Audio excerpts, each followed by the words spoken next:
दुर्योधन अपना पक्ष संक्षेप में कहता है, यदि कोई बाह्य युद्ध होता तो अपनी फौज बढ़ा चढ़ाकर गिनाता। विकार कम गिनाए जाते हैं क्योंकि उन पर विजय पाना है। वे नाशवान हैं। केवल 5-7 विकार बताए गए हैं जिनके अंतराल में संपूर्ण बहिर्मुखी प्रवृत्तियां विद्यमान हैं। जैसे एक तो स्वयं आप द्वैत के आचरण रूपी द्रोणाचार्य हैं। भ्रम रूपी पितामह भीष्म है। भ्रम इन विकारों का उद्गम है, अंत तक जीवित रहता है, इसीलिए पितामह है। समूची सेना मर गई, ये जीवित था। शरशैया पर अचेत था, फिर भी जीवित था। ये है भ्रम रूपी भीष्म। भ्रम अंत तक रहता है। इसी प्रकार विजातीय कर्म रूपी कर्ण तथा संग्राम विजयी कृपाचार्य है। साधनावस्था में साधक द्वारा कृपा का आचरण ही कृपाचार्य है।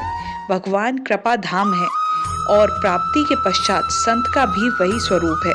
किंतु साधन काल में जब तक हम अलग हैं, परमात्मा अलग है, विजातीय प्रवृत्ति जीवित है, मोहमयी घिराव है। ऐसी परिस्थिति में साधक यदि कृपा का आचरण करता है तो वह नष्ट हो जाता है। सीता ने दया की तो कुछ काल लंका में प्रायश्चित करना पड़ा। विश्वामित्र दयाद्र हुए तो पतित होना पड़ा। योग सूत्रकार महर्षि पतंजलि भी कहते हैं, ते समाधा वुपसर्गा व्युत्थाने सिद्धिया।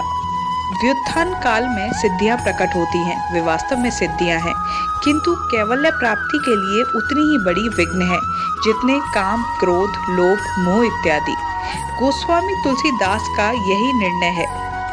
छोरत ग्रंथि जानी खगराया, विघ्न अनेक करे तब माया। रिद्धि सिद्धि प्रेरई बहु भाई, बुद्धि ही लोभ दिखावही आई। माया अनेक विघ्न करती है, रिद्धियां प्रदान करती है, यहाँ तक कि सिद्ध बना देती है। ऐसी अवस्था वाला साधक बगल से निकल भी जाए, मरणासन रोगी भी जी उठेगा।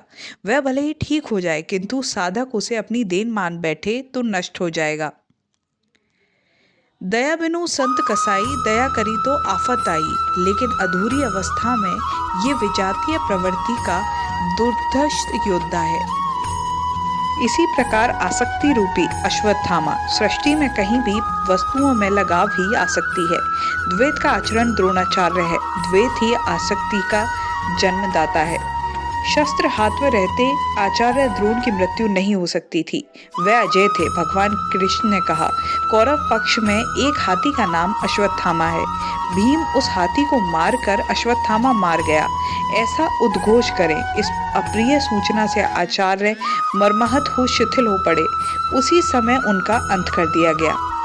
भीम ने हाथी को मार डाला, प्रचार किया कि अश्वत्थामा मारा गया। आचार्य द्रोण ने समझा कि उनका पुत्र अश्वत्थामा मारा गया। वे शिथिल पड़ गए। धनुष हाथ से गिर गया। वे हताश निश्चेष्ट होकर युद्ध भूमि में बैठ गए। उनका गला कट गया। पुत्र में अत्यधिक आसक्ति उनकी मृत्यु का कारण बनी। अश्वत्थामा दीर्घजीवी था। निवृत्ति के अंतिम क्षणों तक यह बाधा के रूप में विद्यमान रहता है, इसलिए अमर कहलाया।